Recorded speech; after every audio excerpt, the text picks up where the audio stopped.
It's Christmas time, and that means friends and family and food and monsters. Yup, and monsters and murder. And wait, what? An evil Santa? Cut that. The Christmas horror subgenre is pretty crazy, taking this coveted special holiday that people celebrate either religiously or love to just with their family and friends, and putting this dark twist to it that weaponizes evil Santa and monsters and murderers and slashers. The horror genre doesn't really pull any punches. They kind of just parody anything and put their own dark twist to just about anything, but to do it to this coveted holiday is really crazy. This last week I watched 5 Christmas horror movies, some good ones, some bad ones, or as I like to say, some naughty and nice ones. Oh, you didn't like that one? That's fair. Anyway, we're just gonna talk about some movies. And of course, spoiler warning, but like, come on, it's Christmas horror movies. They don't go that deep. And before we get into this video, hey, look at this box. How about you spread a little Christmas cheer and subscribe to the channel? All I want for Christmas is views. Mariah Carey, right? The first movie we're going to talk about today is a classic, a 1984 classic, Gremlins. And I liked it. It was fun. You know, it's just one of those movies that you watch with your family and you can just eat some popcorn and chill. It's not that deep, and you don't have to get too into it, as it's more along the lines of horror comedy. Just a simple little monster movie. Now, this movie doesn't lean too much into the Christmas theme. Of course, it does visually, aesthetically, and they bring it up a good couple of times. And of course, the first Gremlin is actually a Christmas present, but it doesn't get too Christmassy, right? It doesn't just take these Christmas themes like some of the other movies on this list do. Now, when I said this movie is a classic, I meant it, because I've heard about the rules before, you know, don't get it wet, don't feed it after midnight. We've all heard those before. And of course, the name Gizmo has been a pet name staple in America. But when I say I've heard the rules before, I mean it. And it's pretty straightforward what these rules do. The first one is how we're gonna beat them. The second one is how it multiplies. And the third one is how they turn into monsters. I think the funniest thing about this movie is everybody's reactions to when they first meet Gizmo. They're always just like, oh, that's neat. Dad, it's really neat. Oh, he is neat.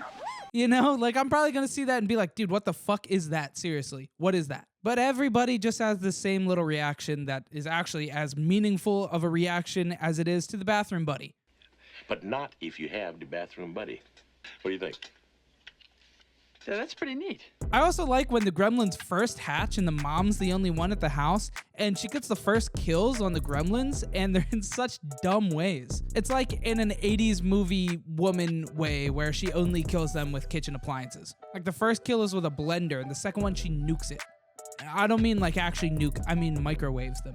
Another scene I really liked in this movie is when they were taking over the bar and they were playing poker and just, you know, having a crazy time. A bunch of gremlins. It really showed that they just didn't give a shit. They were just doing whatever they wanted. They were taking over the town. They were just being little pranksters, little goofballs, little guys, you know? Now, I say everything in this movie was pretty predictable, but I didn't expect them to blow up a movie theater to take them out. That one caught me off guard a little bit. I feel like I said fun time like 100 times during this, and that's really what I mean. I just had a fun time watching the movie. It's just a fun little flick. Right? You could probably enjoy this movie with your entire family. It doesn't get too serious. You know, it's not too edgy or anything. They say neat. I mean the movie, they say neat. Now we've got another Christmas horror movie that leans more into the monster movie stuff. This one's Krampus, and this is one that I knew of, but I never actually watched before this. But this one definitely goes a little harder. And of course, it's 30 years later, so they have better special effects. This one it gets a little darker, which is funny because this one's rated PG-13. But they don't really hold back that much in this movie. I mean, they don't always show the blood and gore that you might expect. As far as the Christmas themes go, this movie is really in the Christmas themes. It also has the overall theme of loving your family and growing with the family, even if you don't love them or you don't like them.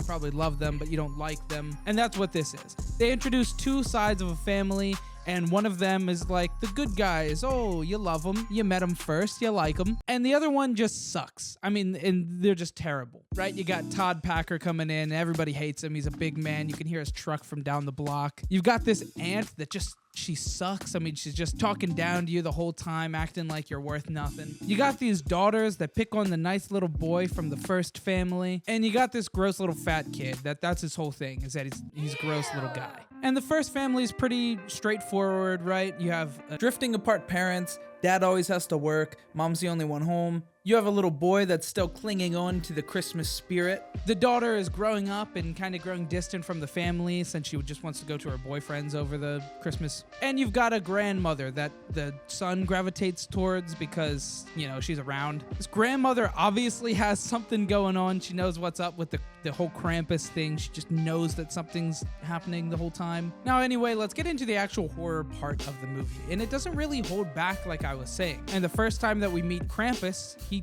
kills the daughter. She's out walking alone to her boyfriend's house, and Krampus sees her and abducts her with a jack-in-the-box, which we then see later and is the scariest part of the entire movie. Then back at the house later, Krampus shows up with his entire evil army, a bunch of toys turned evil, gingerbread army, a bunch of masked elves. The gingerbread were really corny and goofy. The elves were, I guess, kind of intimidating. And then Krampus himself, he's pretty scary. Over the course of the entire movie, the families do grow closer together, but it doesn't really matter that much in the end because there's actually a bad ending where they're all put into purgatory forever in a snow globe in Krampus's house or something. I was satisfied with the ending. I don't love happy endings in horror movies. I mean, they can exist as long as there's a bit of a trade-off, but yeah, this one didn't really have that. It kind of had that Men in Black ending where you know, they're just a marble in an alien's marble sack or something like that. But enough of like watchable movies. Let's put on a really bad movie. So I looked up what the worst Christmas horror movies were, and I wanted to watch this one. It's called The Mean One. Came out last year. Apparently they made a live-action Grinch movie last year. Didn't know. Wish I didn't know. It was not good. Now, I can only shit on this movie so much because at the end of the day, it is a horror comedy. So they obviously leaned into the cringe part of it a little bit more than I wanted them to. The premise of the movie is that everything went the exact same as it did in The Grinch, where, you know, the Grinch comes in and takes all of Cindy Lou Who's Christmas stuff and she forgives him and his heart grew 3 times or whatever. But they do a little twist here where he kills her mom. Yeah, then we get a 20-year time skip and she comes back to the town with her dad, and then he kills her dad. So she like arms up with shotguns and stuff, and she goes to kill him. And that's the movie. But there's a lot of other factors in there, like in the town, there's the sheriff that's weirdly ominous at the beginning, and also a mayor that once again is weirdly ominous at the beginning. So you're just immediately sus of those two, and they turned out to be the bad people. They're feeding people to the Grinch, and it's really weird.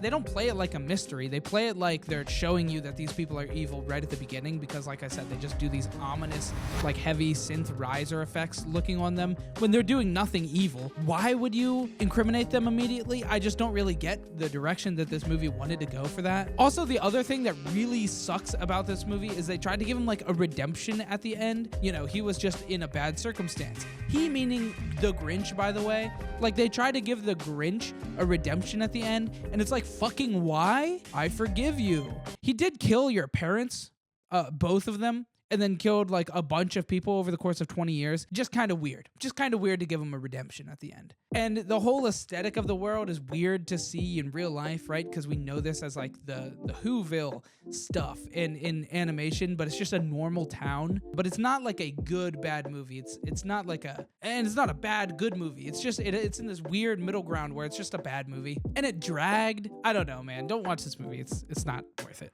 And speaking of rough movies, we've got another one that I just didn't enjoy. I didn't like.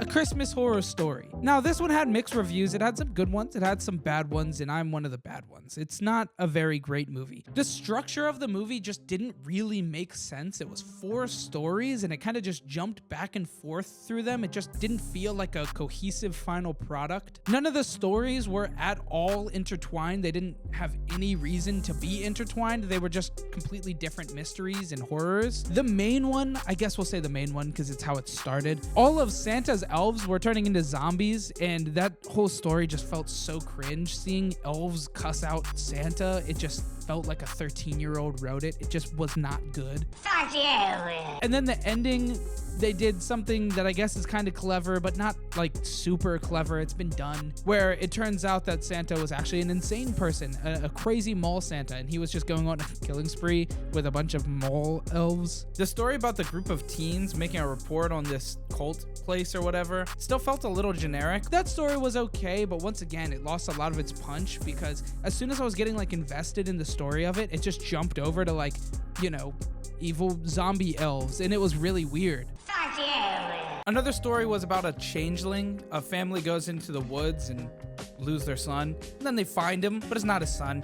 It's really just a hole in the ground, but in shorter and less good. And the last story was this Krampus story about a wealthy family sacrificing people to Krampus or something like that. At one point, somebody just anamorphed into Krampus, and I was very lost at that point, and I just gave up on trying to follow this one. If you're gonna go like the stories route, you just do each one and make it like a movie of 4 movies. I don't know. I think that would have worked better. Not a great movie. Not as bad as the Mean One because, you know, they were trying to make an actual movie. Now for the last movie in this video, and my favorite Christmas horror movie that I've seen so far. This one's actually good. Better watch out. It's an enjoyable movie. I think it was 2016. It's a movie I could watch not only during the holidays. It starts off with this young boy and his babysitter. They become victims of a home invasion, but they didn't set any precedent for why they were being invaded. His parents left, so there was probably no car in the front, which meant they would be an easy target. And that was my headcanon that I created for it. Home invasion, you got me. But it felt like there was no point. Like, why is this home invasion happening? And then I started to kind of phase out of the movie, but then we found out that